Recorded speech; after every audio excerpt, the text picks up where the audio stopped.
Oposição fortalecida no Congresso, população dividida e orçamento engessado. Estas são as pedras no caminho de Lula, então vamos para a reportagem. No último domingo, 30, Luiz Inácio Lula da Silva foi eleito para um inédito terceiro mandato à frente da presidência da República. O petista governou o país de 2003 a 2010, quando venceu José Serra e Geraldo Alckmin, agora vice-presidente eleito.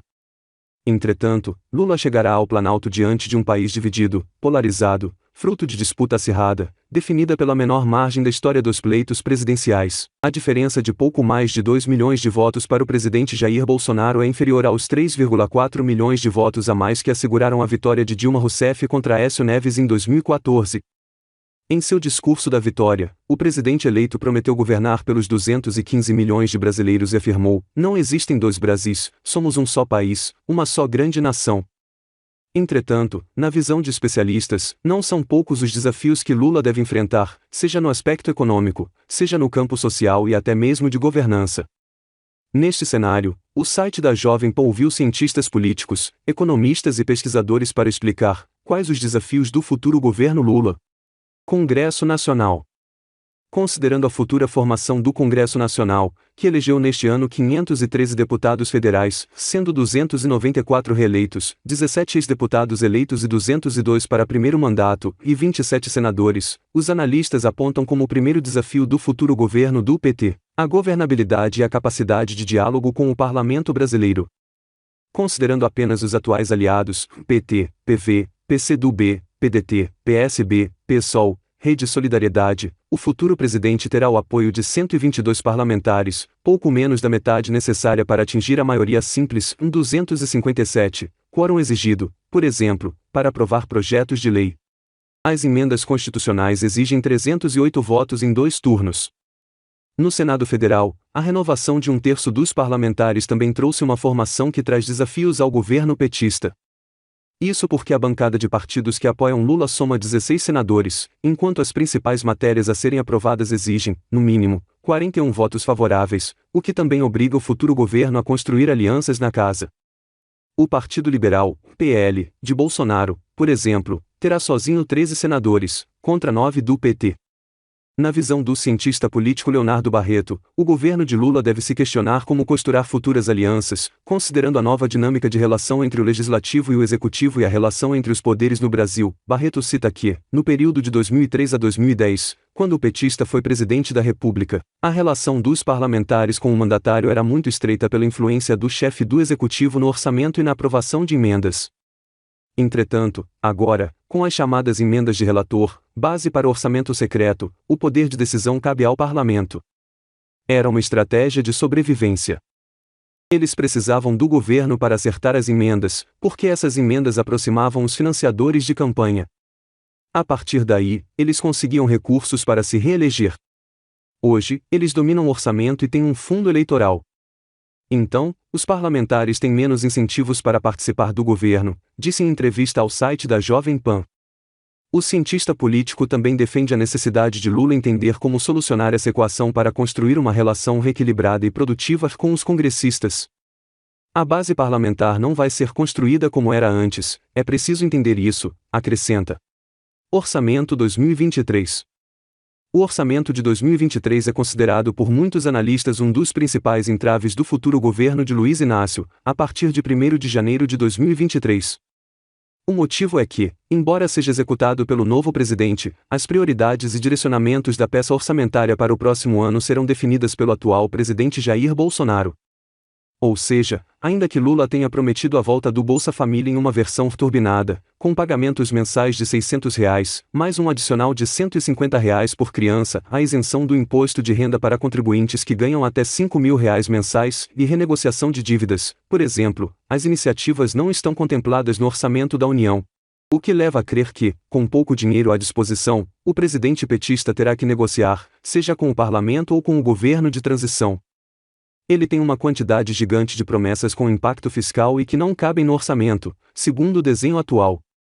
Ele vai ter que fazer gestão com o Congresso antes de assumir, sob pena de perder rapidamente popularidade se não cumprir. Vai construir um governo que sinalize esse processo de moderação econômica, mas que também não fique devendo ao PT. A construção desse gabinete também é uma obra de engenharia política, conclui Barreto. O senador eleito Wellington Dias, ex-governador do Piauí, e um dos coordenadores da campanha de Lula, foi escalado para tratar questões sobre o orçamento 2023 diretamente com o senador Marcelo Castro, relator. Na próxima semana, a equipe de transição deve apresentar detalhes da chamada PEC de transição, que pode tirar cerca de até 200 bilhões de reais do teto de gastos para gastos que permitam, segundo a presidente nacional do PT, Gleisi Hoffmann, a execução de propostas que o povo brasileiro contratou nas urnas. Do ponto de vista econômico, Peter Carvalho, economista-chefe da Valor Investimentos, acredita que, como o orçamento deve ser um dos principais desafios para 2023, o governo de transição deve solicitar uma licença de gastos, visando cobrir as promessas no âmbito social. Muitas contas ficaram para 2023, o teto de gastos que não existe mais, então precisa estabelecer uma nova âncora para trazer credibilidade ao mercado, que também traz com uma possível equipe econômica pró-mercado. Obviamente, já começam as negociações na equipe de transição, falando com a equipe que está tocando o orçamento do ano que vem. O mercado já espera que o governo peça uma licença de gastos, resta saber quanto vai ser, 100 bilhões de reais, 200 bilhões de reais, explica. Segundo Peter Carvalho, pelo presidente eleito já ser um nome conhecido pelo mercado, não são esperadas grandes surpresas, mas a indicação do grupo de transição e da futura equipe econômica pode animar os investidores. Mercado gosta de previsibilidade, finaliza. Polarização. Outro ponto de desafio para Lula é a divisão da população. Na eleição mais disputada da história do país, o novo presidente terá de enfrentar um Brasil totalmente rachado, o que deve obrigar o petista a fazer acenos a diferentes grupos de opositores e, ao mesmo, buscar alianças que possam consolidar sua popularidade. Em entrevista ao programa Prós e Contras, da Jovem Pan, o senador Carlos Viana, PL, opinou que essa polarização, assim como a resistência do Congresso Nacional, vai depender do Lula que chegar à presidência. Na avaliação do parlamentar, como representante evangélico, o grupo que majoritariamente apoia Bolsonaro, os religiosos já deixaram claro que não abrirão mão de suas pautas de comportamento. Com isso, se o PT quiser governar, deve buscar diálogo com as lideranças. O que se espera é que essa margem apertada deixe recado claro ao PT, e a Lula, não repita os erros do passado. Se quer unir o país, manter um governo e ter condições de levar um país de união e paz, que venha disposto a negociar conosco o espaço de cada um, afirmou. Para o cientista político Paulo Nicole Ramires, o caminho para Lula governar passará, indiscutivelmente, pelos acordos com lideranças, o que também pressupõe trocas e loteamento de cargos, uma tradição da política brasileira. Ele vai ter que fazer acenos à centro-direita que ainda não o apoia, comenta o especialista. Diplomacia. Do ponto de vista da diplomacia, o entendimento é que o principal desafio de Luiz Inácio será recuperar a credibilidade do Brasil no exterior. Em discurso neste domingo, 30, após divulgação do resultado das eleições de 2022, o petista prometeu reconquistar a confiança dos investidores, falou em estabelecer parcerias com os Estados Unidos e países da União Europeia. Paulo Nicole Ramires, cientista político da Escola Superior de Propaganda e Marketing, ESPM, enxerga que, diferente dos governos anteriores, quando o foco da diplomacia era o eixo Sul-Sul, com os países em desenvolvimento, agora, a tendência é que o Brasil restabeleça sua diplomacia em busca de protagonismo. Isso pode desagradar aos Estados Unidos, já que há plenas possibilidades de o Brasil, no futuro, se tornar um pária. Mas tenho a impressão que interessa ao Biden a saída de Bolsonaro, tanto é que foi o primeiro presidente a parabenizar Lula. Então, no geral, vai ser muito difícil ver Brasil e Estados Unidos entrando em conflitos. E o Lula tem grande apoio da comunidade europeia, o que deve trazer novos negócios. Relação com os estados. O governo de Luiz Inácio terá de se relacionar com governadores de oposição. Os 3 principais estados brasileiros serão governados por declarados apoiadores do presidente Bolsonaro. São Paulo terá Tarcísio Gomes de Freitas, republicanos, ex-ministro da gestão bolsonarista, Cláudio Castro, PL, é o governador reeleito no Rio de Janeiro, e Romeu Zema, um novo, também foi reeleito em Minas Gerais, o que deve exigir mais uma vez esforços do petista para futuras alianças. Apesar da desvantagem da esquerda no âmbito estadual, Paulo Nicole Ramires diz acreditar que os candidatos eleitos devem priorizar uma relação republicana, citando o discurso feito pelo ex-ministro Tarcísio de Freitas após vitória em São Paulo, quando falou que vai se aproximar de Lula para trazer melhorias ao Estado. Segundo o cientista, ainda que pesem as críticas feitas ao longo da campanha, em nome da sobrevivência dos estados, os governadores devem dialogar com o presidente eleito, criando um clima diferente do que predominou ao longo da gestão bolsonarista. Claro que oposições existem, mas em nome da boa gestão pública, esses governadores vão ter que dialogar. É necessário pensar mais de forma republicana, afirmou. Mercado financeiro. Como mencionado por Peter Carvalho, do Valor Investimentos, o mercado quer previsibilidade. Por isso, o primeiro desafio de Lula é apresentar uma equipe econômica que agrade ao mercado e traga a estabilidade e credibilidade prometida, explica Pedro Henrique Rico, CEO da Delta Investor. O governo vai precisar mostrar qual vai ser a forma de condução para passar confiança, inicia Rico, que projeta como desafios do mercado um câmbio mais estressado, queda no valor das estatais e o próprio mercado mais agressivo.